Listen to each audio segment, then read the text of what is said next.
Greetings, and thank you for spending some reflective time with me. Today I'd like to focus on a very special scripture, 1 John 5, verses 1 through 5.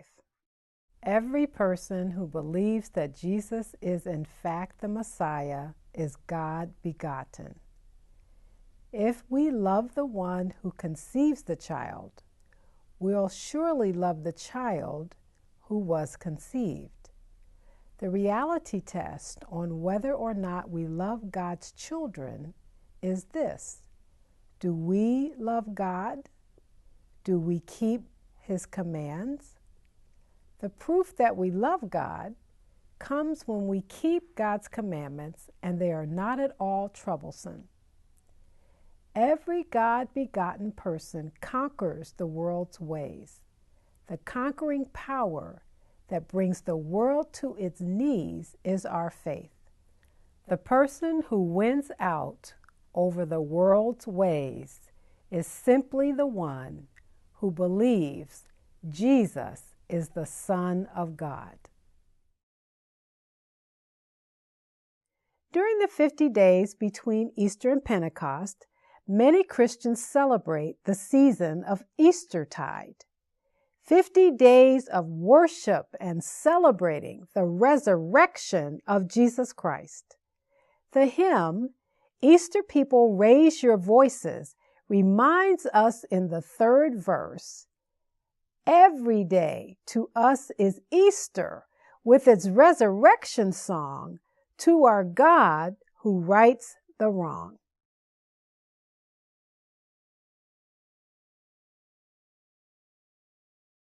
Because of Jesus' resurrection, we no longer have the need to fear death, nor be hindered by the challenges and crises of the human condition. Jesus revealed time after time the power of God's love, which transcends the lack of material resources like food and shelter. It transcends disease. The power of God's love is greater than social marginalization, discrimination, and isolation. The power of God's love is even greater than death. In our world today, it's good to have reason to celebrate. Lack of civility, other forms of violence, overextending ourselves, fear, and economic challenges can make it difficult to recognize the incredible power of God's love and the great gift of receiving that love. Every day, the resurrection power of God is available to us. This means that human beings have the potential to transcend the multitude of virtual realities that cause us to become confused about who we are. Who we are is children, offspring of God. Spiritual beings, as they say, having a human experience. My granddaughter told me about a book that was part of the discussion in her Sunday school class. The book was about a little boy who had died and come back to life.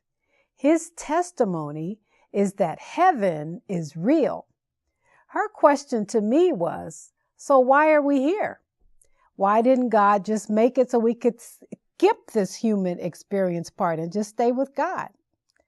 I told her, we don't know for sure, but I believe it has something to do with the evolution of the human soul. There's something about the spiritual growth that comes from learning to live with and love other human beings that we would miss if we skipped this part. And as Martin Luther King Jr. and others have said, none of us is free until we're all free. As Easter people, we celebrate our freedom through Jesus Christ. That freedom allows us to meet life and death with assurance, joy, and peace. We are indeed Easter people every day of our lives. Because He lives, we face tomorrow. Because He lives, all fear is gone. Life is worth living, celebrating, and sharing with others. What do you celebrate about Jesus' resurrection today? Again, thank you for sharing this time with me today. And remember to continue to live, give, and love beyond all expectation.